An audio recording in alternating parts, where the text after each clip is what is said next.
男人回到家里捉奸，他愤怒地给妻子关进卫生间，然后一拳打到小白脸。Ты все неправильно понял. Давно мучите. Давно придумали. Жена и друг. Просто классика жанра. 接连几拳后，鲍里斯拿起桌上的摆件，想要给他送走。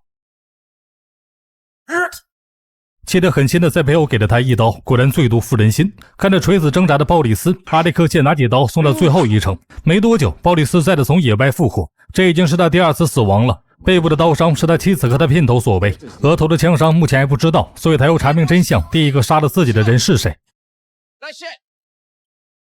女儿吓坏了，爸爸刚给买的新车就撞到了人。阿尔乔姆丝毫没有管鲍里斯，打开车门急切地关心女儿的状况。女儿看到鲍里斯的尸体腿一软，阿尔乔姆连忙安慰他，人还没死。换成鲍里斯天生橡皮人症，骨骼系统异常，手臂能像蛇一样盘绕，根本就死不了。所以在女孩的帮助下，鲍里斯被塞进后备箱。女孩为了感谢阿尔乔姆，给了他一个大大的拥抱。阿尔乔姆将鲍里斯安置在停尸房后，决定独自一人前往仓库调查。他找到一个梯子，将手机对准内部拍摄。然而他的行为很快就被发现，手下制服了阿尔乔姆后，向头目克利亚汇报了此事。阿尔乔姆趁机逃跑，手下一个搬砖再的将他放倒。看在附近修完车的女孩见状，为了报答救命之恩，一脚油门就冲了过去，成功救下了阿尔乔姆。手下在地上发现了阿尔乔姆的钥匙，上面写着停尸房的地址。克利亚立刻让手下去把阿尔乔姆抓回来。在停尸房的鲍里斯苏醒过来，他刚走到门口，就听到外面传来说话声。第一个人走进来查看时，鲍里斯悄悄拿起手术刀。Серега! Серега!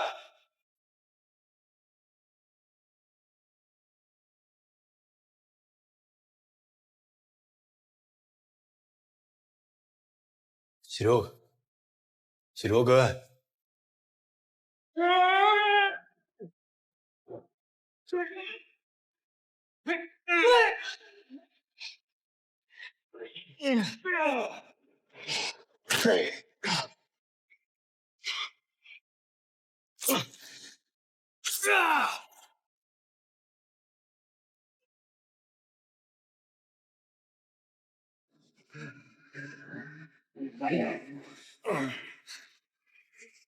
Лети, я сказал! Положи стекло на пол! Ты что сделал? Ты что сделал? 当鲍里斯包扎完伤口，拿起包里的工具，让手下挑选一下。手下二话没说全招了，他的帮派二把手克利亚派来的。鲍里斯简直不敢相信，他愤怒地给克利亚打去电话，发誓要亲手掏出对方的心脏，拿回自己的钱。克利亚吓坏了，慌张是老大指着他干的，所有召集小弟们去干掉鲍里斯。Что-то не разглядеть.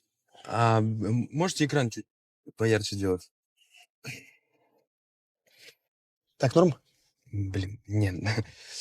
А можно сейчас вот, что важно же все черты разглядеть, чтобы запомнить. Ага. Ну все. Можете мне по аэродропу скинуть? Ну-ка, мужики, двигайтесь, малин. Так. Скидывайте. Что-то не приходит. Ну, я скидываю. А Bluetooth включили? Все, я, включил. Вот Bluetooth твой сраный, вот Wi-Fi. Тогда ты выключи, у себя включи. Там надо еще доступ всем открыть. Точняк. У меня только для друзей стоит. Ну, вот у меня тоже такая проблема.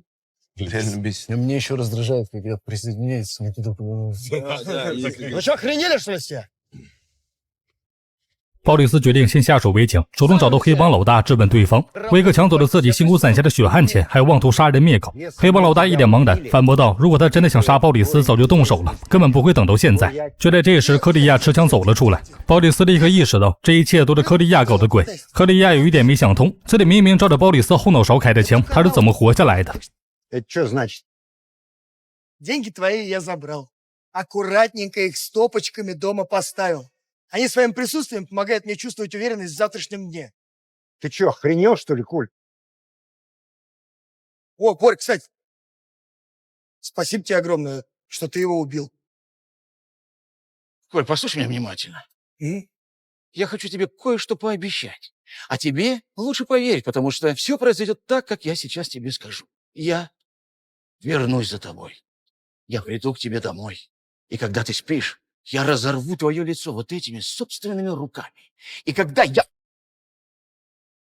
妻子为鲍里斯举办的葬礼，见到他真的死了，心里别提有多高兴。与此同时，克利亚正在发表悼词，兵场老大对他而言就像父亲、兄长、祖父一样重要，曾教会他一切。他将继承老大的帮派，虽然凶手已经得到应有的惩罚，但他有责任也有荣誉去查明凶手是否有同伙，并惩罚他们。半夜，阿尔乔姆将鲍里斯挖了出来。鲍里斯表现出强烈的愤怒，发誓要抓住那个混蛋，用自己的双手掐住他的脖子，将他放入棺材再救活，反复折磨他。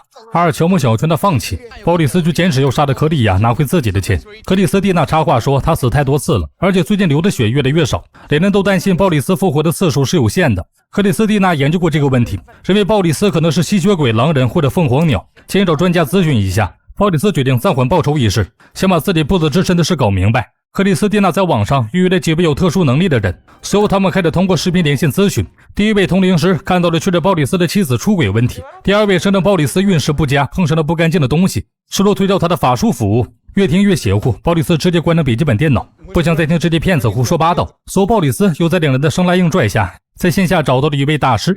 阿尔乔姆前后介绍鲍里斯无法死去的情况，大师要求阿尔乔姆给他笔记本，随后开始询问鲍里斯的身份和背景。鲍里斯起初不愿回答，但大师坚持，鲍里斯最终承认了自己的黑暗过去，实施过勒索、酷刑，甚至犯下命案，但都是按照上面的指示行事。鲍里斯还提到自己有一个前妻生的女儿，与前妻的关系更像了掩护，他们互不过问对方私事。他在追问他第一次死亡时的情形，鲍里斯提到那天是女儿的生日，在看美食节目后做了一个蛋糕，点了一支蜡烛，那根蜡烛怎么吹都吹不灭。鲍里斯突然发怒，认为大师在套他的话，回头把记下来的这些交给警察，他就得坐牢。阿尔乔姆追了出来，他分析鲍里斯本是个心理阴暗的人渣，应该下地狱被火烧死，但在临终之际这天期盼的美好结局，并确认他当时在想着女儿。鲍里斯承认那天他已经金盆洗手，发誓不再碰这个行当，他做的一切都是为了女儿。阿尔乔姆解释道，因为这上面的人还未决定是送他上天堂还是下地狱，所以他被困在人间，周而复始的死而复生，直到最终判决。鲍里斯觉得这太荒谬，但克里斯蒂娜对此解释很感兴趣，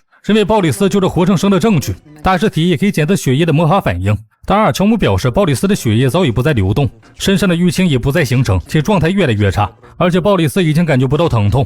大师由此推断鲍里斯的生命并非永恒，他即将真正离世，可能下的死亡将是永久的。鲍里斯对此表现得异常平静，说自己本就多活了些时日。他随后表示必须解决掉克利亚，并拿回自己的钱。У меня муж умер, точнее погиб, и он все время ко мне во сне приходит и мерещится везде.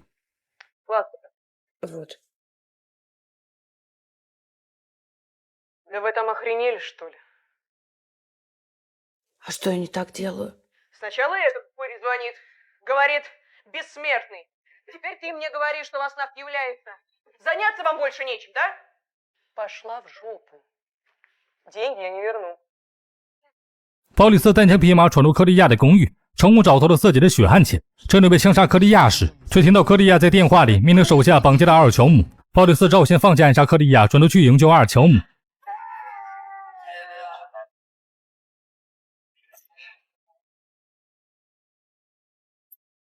凭借着不死之身，轻松干掉了克利亚的几名手下。鲍里斯的妻子玛丽娜又一次从噩梦中惊醒，她梦见鲍里斯还活着，不顾阿列克谢的劝阻，带着他前往墓地查看。可眼前的一幕再次让他们傻了眼。玛丽娜有些崩溃，决定去警局自首。阿列克谢死活不同意。争执中，玛丽娜给阿列克谢推死了。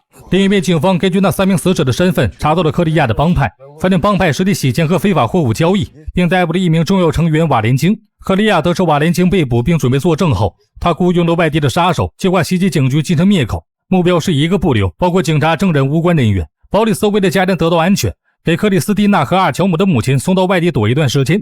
最后一个让他牵挂的是他的女儿。然而当来到孤儿院寻找女儿时，却被院长告知安娜因为打架被送到了警局。鲍里斯想要冲进警局把女儿救出来，阿尔乔姆提醒鲍里斯，警局里有几十名武装人员，他们会直接杀了他，而且在这次可能再也活不过来了。阿尔乔姆建议可以按常规方式处理，比如交保释金。鲍里斯指出他们的通缉令已经贴满全城，无法正常交保。阿尔乔姆突然提到全面消毒的点子。半个小时后，鲍里斯和阿尔乔姆穿着全套防护装备进入警局大厅，前来警察询问他们的身份。阿尔乔姆平静地解释，他们是来进行消毒作业的，而且这属于最高机密。鲍里斯两人进入警察局内部后，搜寻了一圈，也没看到女儿的身影。所有两人来到前台，将值班警察支开后，开始翻找女儿的资料，却见到玛丽娜冲进警局，大喊着自己杀了人。值班警察将她带到办公室询问。鲍里斯在找到女儿被转移的消息后，正打算撤离，却察觉到擦肩而过的一名警察气场异常，心中警觉，猜测玛丽娜可能正处于危险之中。他立刻让阿尔乔姆先行离开，自己则留下来查证情况。阿尔乔姆认为鲍里斯疯了，提醒他玛丽娜不仅曾背叛过他，还亲手杀死过他，但鲍里斯执意如此，只得嘱咐阿尔乔姆务必找到他的女儿。与此同时，杀手安放的炸弹引发了警报，警队还得紧急疏散人群。混乱中，鲍里斯趁机与杀手缠斗，但面对人高马大的对手，他很快落入下风。却在杀手举枪准备将他爆头时，阿尔乔姆急着赶到，救下了鲍里斯。在短暂恢复神智后，鲍里斯注意到杀手捡起了掉落的手枪，他立刻挡在了阿尔乔姆的面前。